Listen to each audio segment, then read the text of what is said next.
Hello friends, welcome to study stage. आज हम लोग त्रिकोणमिति से कुछ महत्वपूर्ण सूत्र को समझेंगे, जैसे कि लंब, आधार, कर्ण। इन सब को लेकर के क्वेश्चन में यानी बोर्ड एग्जाम में क्वेश्चंस पूछे जाते हैं और सूत्र भी पूछे जाते हैं। तो बहुत ही सिंपल सा इसका एक स्टेप है, उस स्टेप को बस आपको समझना है और फिगर को समझना है। अगर आप फिगर समझ गए तो आपको त्रिकोणमिति के जितने भी सूत्र होते हैं उससे आपको प्रॉब्लम नहीं होगी। तो चलिए सबसे पहले हम एक राइट एंगल ट्रायंगल ले लेते हैं, यानी समकोण त्रिभुज ले लेते हैं और उससे समझते हैं। तो एक समकोण त्रिभुज सबसे पहले हम बना लेते हैं, राइट एंगल ट्रायंगल।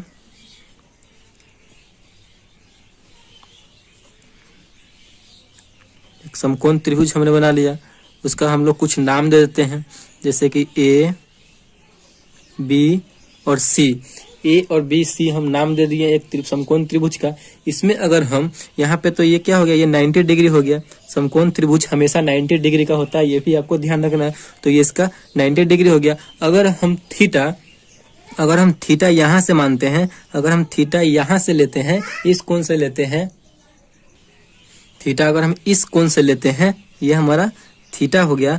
तो आपको ध्यान रखना है कि जहाँ पे हमारा 90 डिग्री का कोण बन रहा है, उसके हमेशा सामने वाला जो होता है वो हमेशा कर्ण होता है। तो ये हमारा कर्ण हो गया, ठीक, जिसे हम H से डिनोट करते हैं, इंग्लिश में H से डिनोट करते हैं और इसे इंग्लिश में हाइपोटेनस बोलते हैं, ठीक। ये हमारा कर्ण हो गया। और थीटा जैसे हमारा ये हो गया, तो थीटा के सामने वाला हमेशा लंब होता है, ये ध्यान रखना है। तो इसके सामने वाला ये हो गया, तो ये हमारा क्या हो जाएगा, लंब हो जाएगा। और एक बच गया, वो हमारा आधार, तो ये हमारा आधार हो जाएगा, ठीक। आधार को हम बी से सूचित करते हैं, स्मॉल बी, और यहाँ पे लंब है, इसे पी से सूचित करते हैं, यानी परपेंडिकुलर, और आधार यानी बेस बी। ये आपको हमेशा ध्यान रखना। बहुत ही आसान से हमने आपको फिगर को बता दिया है। अगर थीटा हमने यहाँ पे लिया है, तो अगर एक और फिगर ले लेते हैं, अगर थीटा हम यहाँ पे लेते हैं तो हमारा लंब और आधार चेंज हो जाएगा, ठीक। चलिए एक और हम बना लेते हैं समकोण त्रिभुज। ये हमारा समकोण त्रिभुज है, राइट एंगल ट्रायंगल है, ठीक। इसका भी हम नाम दे देते हैं ए, बी और सी। हमने इसका नाम दे दिया। यहाँ पे ये हमारा हमेशा ये 90 डिग्री ही रहेगा। 90 डिग्री हमेशा समकोण त्रिभुज होता है। और समकोण त्रिभुज के जो 90 डिग्री का कोण है, उसके सामने वाला जो है भुजा हमेशा कर्ण होता है। इस बात को हमेशा ध्यान रखना। कर्ण हम ये नहीं बदलता, ये हमेशा कर्ण रहेगा, जिसे हम H से डिनोट करते हैं, हाइपोटेनस बोलते हैं। अगर हम थीटा यहाँ पे लिए थे तो इसके सामने वाला लंब था।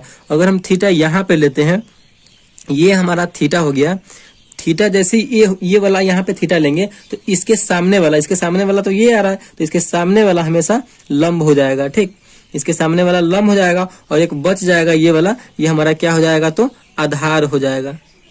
आधार यानी बी हो जाएगा और ये लंब यानी पी हो जाएगा, perpendicular.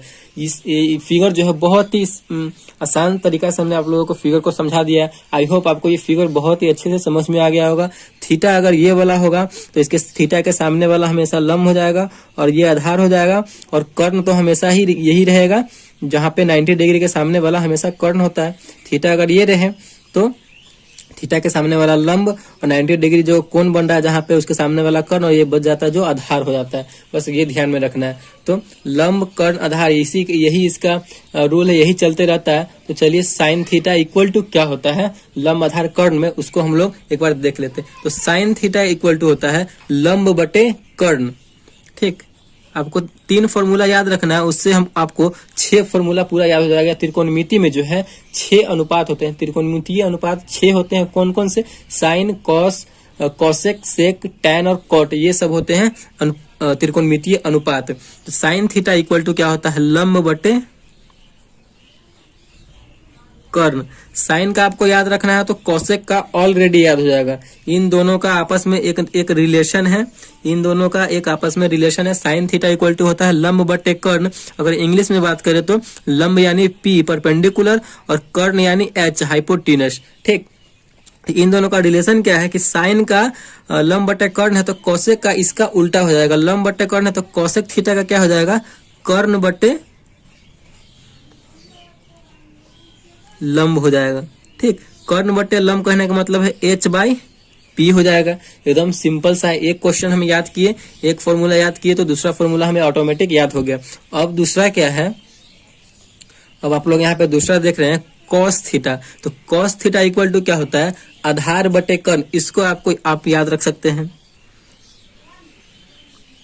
cos theta equal to होता है आधार बटे कर्ण। तो आधार जो है, आधार को इंग्लिश में क्या बोलते हैं हम लोग, बेस बोलते हैं, यानी बी, और कर्ण हमारा क्या होता है, एच होता है, हाइपोटेनस। तो इंग्लिश में बी बाई एच हो जाएगा, आधार बटे कर्ण। अगर हम कॉस का याद कर लिए तो हमारा जो सेक है वो ऑटोमेटिक याद हो जाएगा, यानी कॉस जो होता है सेक का उल्टा होता है, या सेक जो होता है वो कॉस का उल्टा होता है। बस यही इसका फंडा है, यही चलता रहता है। तो सेक का क्या हो जाएगा, कर्ण बटे आधार, कॉस का उल्टा हो जाएगा सेक में, कर्ण बटे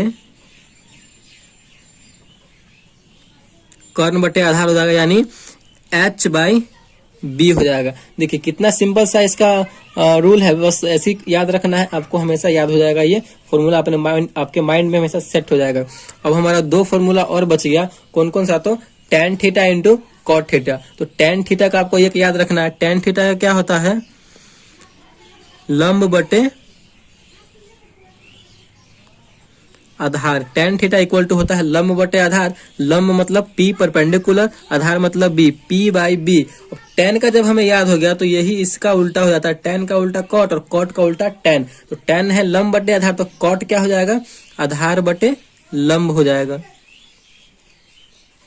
आधार बटे लंब हो जाएगा, यानी आधार मतलब B बेस और लंब P परपेंडिकुलर। बस आपको 3 फॉर्मूले ही याद रखने हैं। इसमें जो है आपको साइन का याद रखना है, तो साइन याद रखिएगा तो कॉसेक याद हो जाएगा, अगर कॉसेक याद रखते हैं तो साइन याद हो जाएगा, अगर आप इसमें कॉस याद रखते हैं तो सेक याद हो जाएगा, अगर सेक याद रखते हैं तो कॉस याद हो जाएगा।